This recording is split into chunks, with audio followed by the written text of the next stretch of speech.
आपको आज जो कहानी मैं बताने जा रहा हूँ शायद आप लोग अभी तक ये कहानी नहीं सुने होंगे।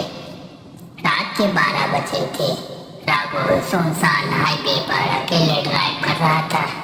अचानक उसकी नजर एक सड़क किनारे खड़ी एक बूढ़ी औरत पर पड़ी जो हाथ हिलाकर लिफ्ट मांग रही थी। सुनसान रास्ता देखकर राघव ने गाड़ी रोक दी। औरत चुपचाप पिछली सीट पर बैठ गई। उसका चेहरा घूंघट से ढका था और शरीर से अजीब सी ठंडक हवा आ रही थी। राघव ने शीशे से पीछे देखा और पास शुरू करने के लिए पूछा, माता जी इतनी रात को आप अकेले कहाँ जा रही हैं? पीछे से कोई आवाज नहीं आई।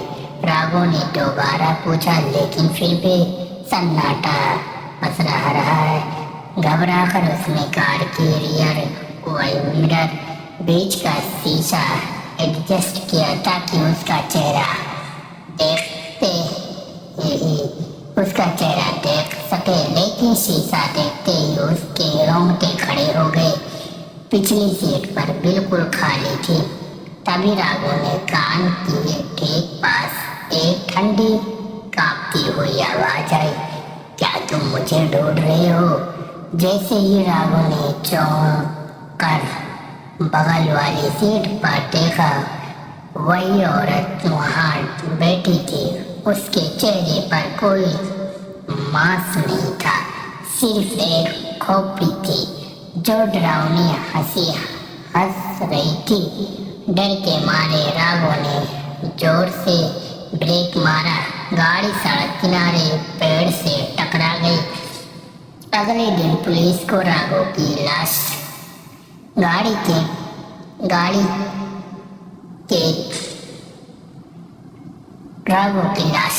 के अंदर मिली। हैरान करने वाली बात है ये भी कि गाड़ी का कोई भी दरवाजा अंदर से नहीं खुला था और राघव के चेहरे पर खौफ के ऐसे निशान थे जैसे उसने मौत को सामने खड़े देखा हो।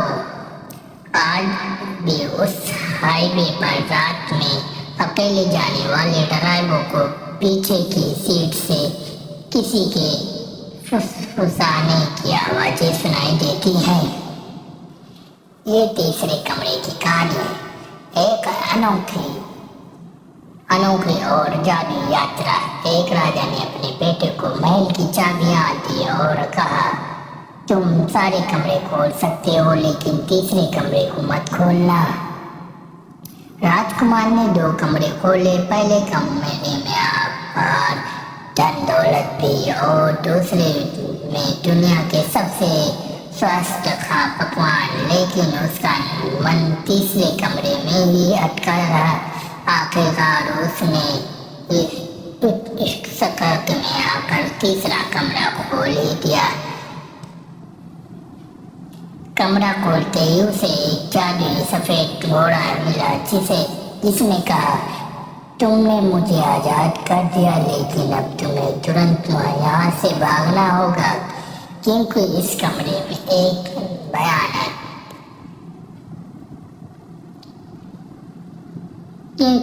कमरे में एक भयानक राक्षस कैद था जो अब जग जाग चुका है। राजकुमार घोड़े पर बैठकर भागा और उसने कई साहसिक कारनामों के बाद राक्षस को हराया और अपने राज्य को बचाया। सीख कभी भी हमारी युक्ता हमें मुश्किलों में डालती है लेकिन साहस से हम हर मुसीबत पर जीत पा सकते हैं। तो अगर हमें आपको कहानी अच्छी लगी हो तो लाइक और शेयर करते भाई लोग।